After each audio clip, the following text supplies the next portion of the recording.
We're going to do a quick tour of Trinidad. This is the anchorage, and there's a little supermarket over there which is very convenient, where I want to go now to show you.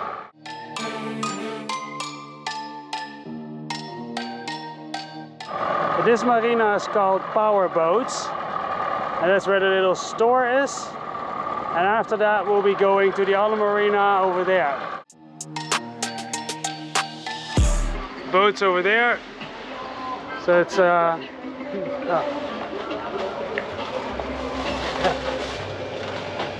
it's a little supermarket. What do you want? You want something? You hungry? Yeah.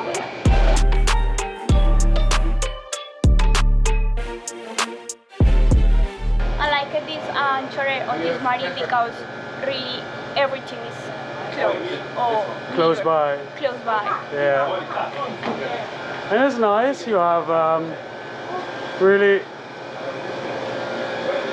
There's normally samosas. We had samosas for breakfast. No, the samosas are closed. But it's nice, convenient. One thing I noticed here, it is so cheap. Like if you're used to European prices or USA, then it's maybe like normal. But if you're used to the Caribbean island prices, it is so cheap here. A cookie? Yeah, I want a cookie too. For you. We're gonna dinghy over to the other marina because I want to show you how incredibly a lot of boat shops there are here. More chocolate? Yeah.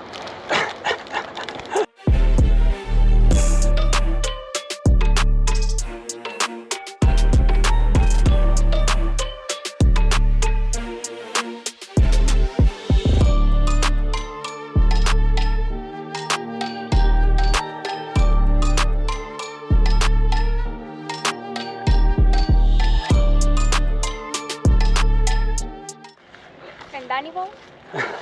In a Danny boat. Found a boat with the name Danny on it. That's a 55-foot Beneteau. La la. Like, look at all those masts. How incredibly many boats are here. I've heard a lot of mixed stories about Trinidad before going here, and aside from immigration, I've really learned to like it in the last few days. It is really for fixing up your boat or doing that kind of work. It really looks like a great place. A lot of rain though, but that's the hurricane season. That's the season we're in right now.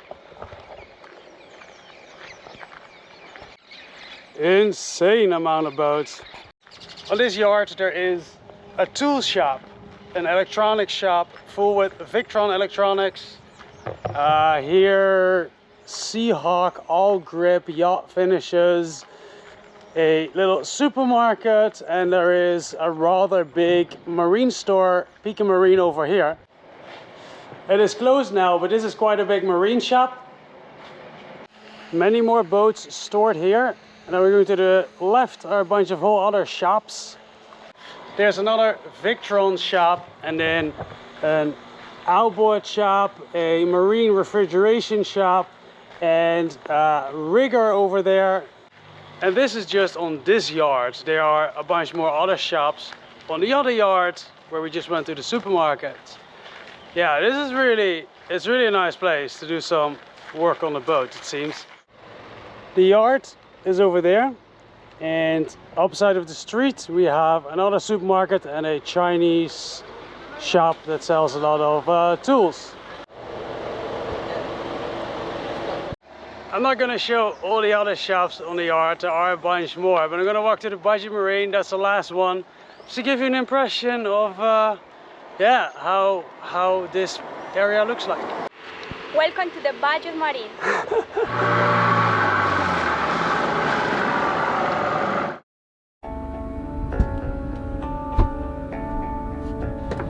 So this video have a surprise, and I want to say thank you everyone for sponsoring today's video. We like AG1 because it's not synthetic, it's natural, and it just has everything you need, like vitamins, probiotics, antioxidants, digestive support, etc. And it's free of gluten, dairy, peanuts, and many other things people can be allergic to. I'm actually slightly allergic to peanuts and dairy. AG1 is backed by multiple research studies. 97% of participants in a research study felt more energy after 30 days. It's so hot today. Look there, look here, look at this. You threw this away, I think, because this is all bad. It is so hard to keep fruits and vegetables good in the Caribbean temperatures. They go bad so fast, and we only have a really small fridge to keep them good. I think that it can use some ice cubes today.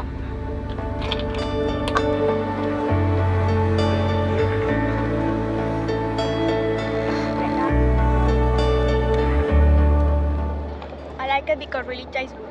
You want? Yeah, we're gonna make another one later. Share that one together too. Yeah, I'll stop the roll.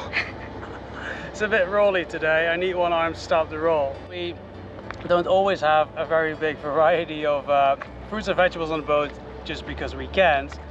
Also, I know sometimes we're just lazy cooks because sometimes we just rather spend our time on something different. And yeah, I know that a multivitamin supplement may never be a full replacement for a healthy diet, but it sure helps. Yeah. If this is something for you, we have a special discount for you if you go to drinkag1.com/Huub and Daniela. Or scan the QR code on screen to get a 1-year supply of vitamin D3 plus K2 and 5 AG1 travel packs free with your first subscription. We locked the boat and also locked the inflatable kayak because sadly last night a dinghy was stolen from a neighbor boat. Sorry, the dinghy motor was stolen, but the dinghy was lifted out of the water. It's just a shame, so we got to be extra careful again.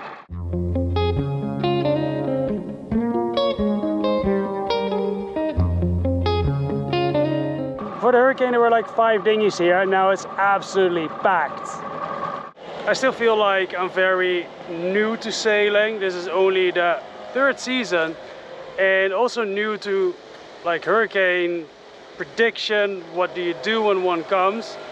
And in the last 2 seasons, the worst that happened was I sat a threat out, which turned out to be 35 to 40 knot gusts a few times in the night, and really wasn't that bad.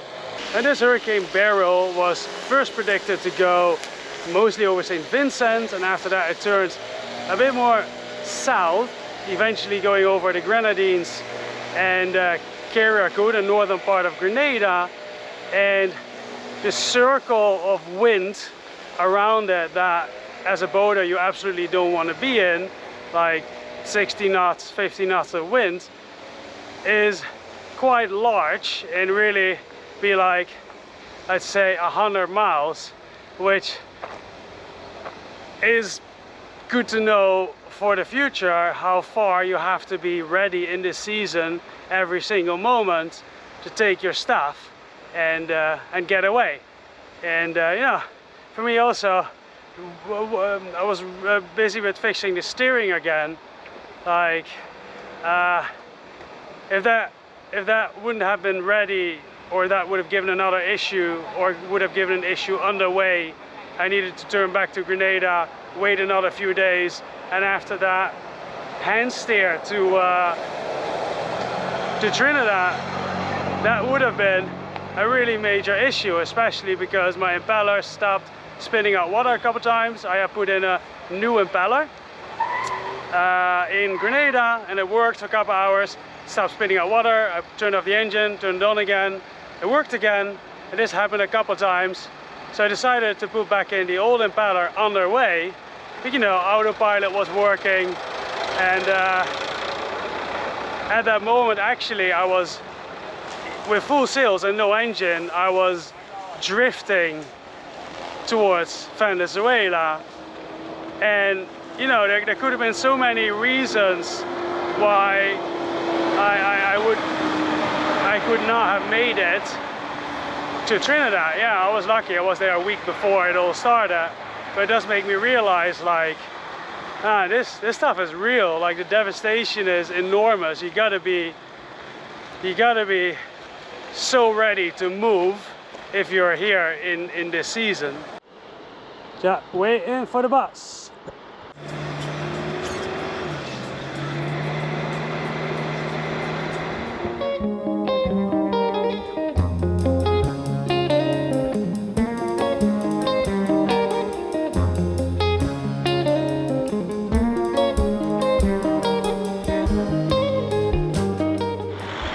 The bus to get to town was $1 US.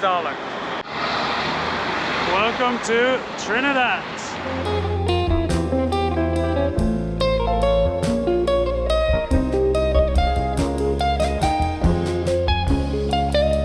The first thing I notice is the size of all these buildings. That is quite different to what I've seen until now in the Caribbean islands. We got a KFC over there. What's your opinion until now? I like it. It's like a mix of an island with a big country because there are many buildings. I'm filming on my GoPro today. We asked a local, like, hey, is it safe here? And the local's like, well, you gotta be careful. So we're just gonna take the main streets and show around a bit. So.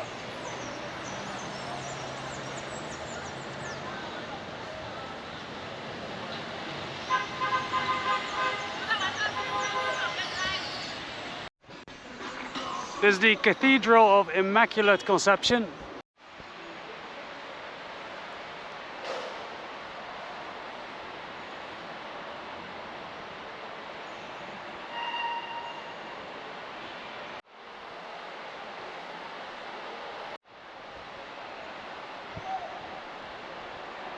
Places like this kind of remind me of a wooden boat.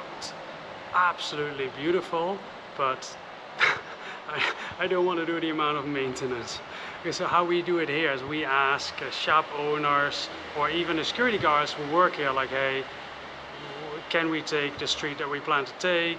We have a planning, we want to see this and these and this places. What do you recommend? Because, you know, that's the only thing we can do. We can only go off recommendations of other people. So we wanted to continue to the Independence Square from here. That was really not recommended, so we're going to turn around, go to Frederick Street, and there are a bunch of other buildings that we'd like to see. I refuse to put your life in danger. You, my life? No, I refuse to put your life in danger. That's why I'm extra careful, because I'm not alone. And Daniela's like, yeah, but I feel really safe here. The thing is, I was robbed once in South Africa. In clear daylight. It was at a market and there were hundreds of people, and I was jumped, me and a friend, from the back. We were strangled, and my friend passed out on the floor, and everything was taken away. And you know, I was naive before that, and that experience definitely taught me it's not worth it for me anymore to take any potential risk. Then I'd rather miss out on one or two buildings. There'll be another YouTuber who went there and we can watch his videos.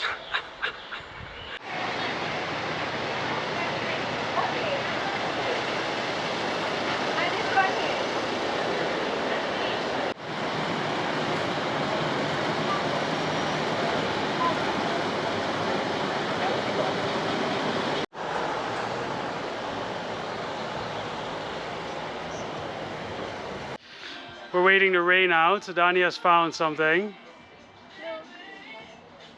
I think we need a lot bigger boat with a lot more electricity for this. For a new party, look. He have for music. Rain, rain, rain. Then we get to the Holy Trinity Cathedral. And that's opposite the Woodford Square, where we're still gonna walk to. This is the old fire station building. I do see quite a lot of beautiful old buildings in the town, and I like that.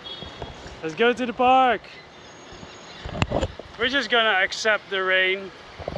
I don't think it's gonna stop today. The Woodford Square.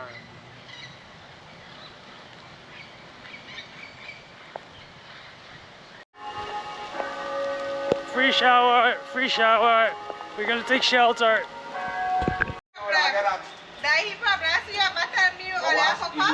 And look how long I tell you, look how long you tell me about the cookout. I know about the cookout on what? The week of the cookout. It is dry again, woohoo! Not sure for how long. This is the public library.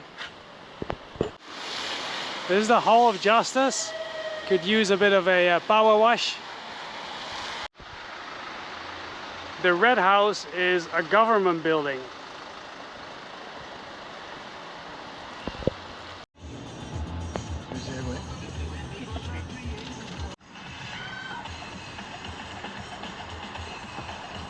So it's like a shared taxi system here. So you only pay $1 per person for a taxi that goes on a certain route, like a minibus. Okay, so the Queen's Royal College. The Queen's Royal College is a secondary school. Its architectural style is German Renaissance architecture. Originally, after construction, it was a boarding and grammar school. They call this street the Magnificent Seven because of the 7 architectural stunning houses. Basically, this whole street is full with beautiful old buildings. The National Trust of Trinidad and Tobago, and I think we're gonna take shelter under a tree for a while again.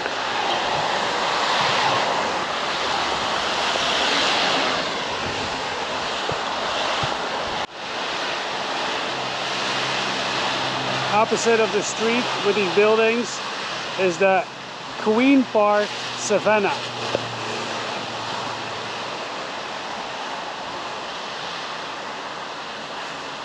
It wasn't supposed to rain today. It was not the prediction. No, was the prediction, but we are in hurricane season.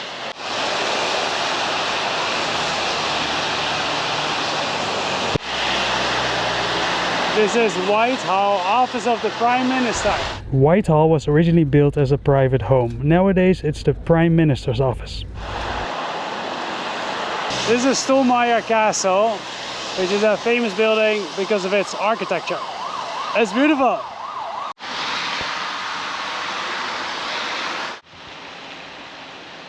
We decided to continue walking to a viewpoint of Port de Spain.